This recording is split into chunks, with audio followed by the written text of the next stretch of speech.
Hey there everybody. Today we're out in West Virginia. We're about to go see my buddy Sean's 1988 Fj62 in part 3 of the Land Cruiser Tour series. Hope you enjoy, and we'll see you in the video. And oh my gosh, I almost forgot. If you like these types of videos, I'd really appreciate it if you could subscribe, like, and share them, as it really keeps me motivated to keep making content like this for you guys. As well as, if you have an Fj60 or 62 that you want me to review in one of these videos, please reach out to me. My email's in the link below, and we'll have a chat and maybe we can make something happen. So cheers, and I hope you enjoy the video.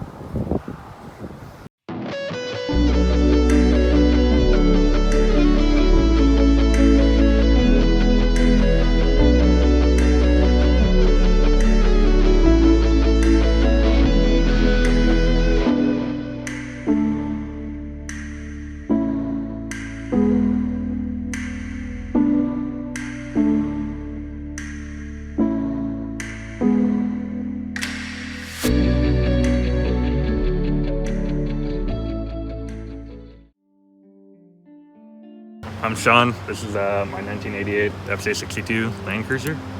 Got it off of eBay Motors of all places. Sight unseen, didn't get to look at it at all when I purchased it. Luckily, turned out to be a pretty solid truck, very minimal rust, besides a little bit that the previous owner tried to hide from me. But we found that and got it taken care of. Other than that, it's sitting on Old Man Emu, heavy springs front and rear, little 2-inch lift. It's got the tires it came with. Those are going to get upgraded to KO2s, probably some 30s with the 62 with automatic transmission. A little worried about 33s. May have been a dog with mountains.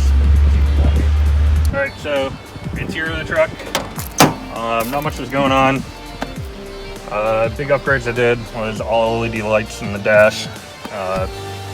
It's a huge upgrade, makes a big difference. You can actually really see. The only thing I would complain about is the LED light for the high beam indicator. Super bright at night, kind of blinds you. Head unit, I've upgraded to Alpine head. With that, I have a rear view camera attached to that. Other things was replace the speakers. With the speakers on the Land Cruisers, you got to make spacers because they're pretty shallow in the door panels, and otherwise the windows will hit them. So made spacers out of cutting boards for that. Made up cardboard templates, cut them out, worked pretty good.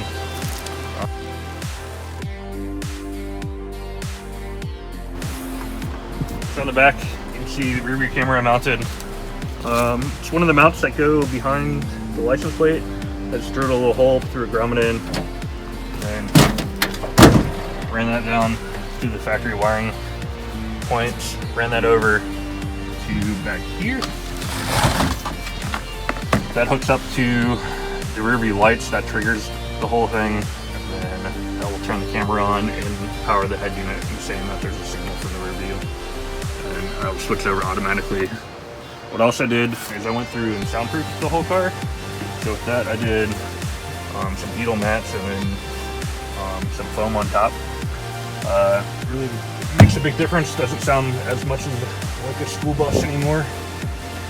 Also, the rust that I was talking about was from the pinch welds for either wheel well, and those were completely rusted out, holes going through. You would drive in the rain, get water hitting you in the face. And so I took that to a local auto body place. They actually cut 65 GTO in their wheel wells and welded those in for me. So I got probably 15 mile per hour or 15 horsepower out of that. Makes me go faster. GTO parts. Also, the mats put down, those are from Spectre Off-Road. Really like those. Whenever I move lumber and stuff around, go to the dump, whatnot, it works out great. For the headlights, I've upgraded those to LED. They're JW speakers. You gotta modify the wiring harness for that. You don't have to upgrade any of the wiring for it. You do have to change the wiring on them so you can get both the high beams and the low beams that come on when you flick on the high beams. It's not a very hard upgrade. There's a lot of wiring diagrams out there on I Hate Mud. I'm also going to throw some more diagrams up there for people that aren't too electrically inclined, help them out. As you can see in the engine bay, the truck was originally freeborn red, then it was painted two-tone white on the bottom, brown on the top. Apparently it looked like a cow when I was painted like that. Previous owner painted it this Audi Nardi gray. I think every time it got painted, it got progressively worse and worse. As you can see, there's a lot of spots where they missed, spots where they pulled trim off, and spots where they didn't pull trim off that is causing issues now. Other modifications in the engine bay, upgraded the brakes. I have 4Runner calipers on there. I don't have slotted or drilled brake rotors. I think those are more prone to warping. Plus I don't want a lot of dirt building up in there. Brake booster is from a T100. It's a larger brake diameter brake booster.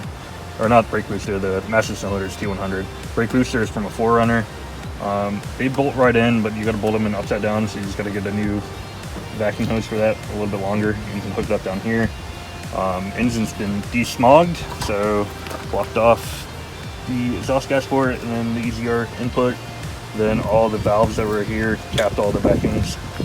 Pulled the smog pump, leaves a lot of room right here. Probably gonna throw ARB compressor in here at some point when I do lockers. For battery, upgraded to a stainless tray from stainlesstrays.com, I think this is the website. Battery cables, those are upgraded to larger diameter cables. There's a user on I Hate Mud called 4Runner who makes these. It's a really nice kit, they come really nice. I like them with the covers on them so you know which one's positive, which one's negative. Fusible links, I've had those rebuilt by Cooler Man on I Hate Mud. He does a really good job. If you guys need any fusible links, that's the guy to go to. AC works. It's converted to 134. I put a new dryer in, new condenser in. This is when I had everything taken apart when I first got the truck. The valve cover, repainted. Painted a light color so I can see if there's any leaks or anything. Side cover, gasket was leaking, so I did all that when I had everything apart.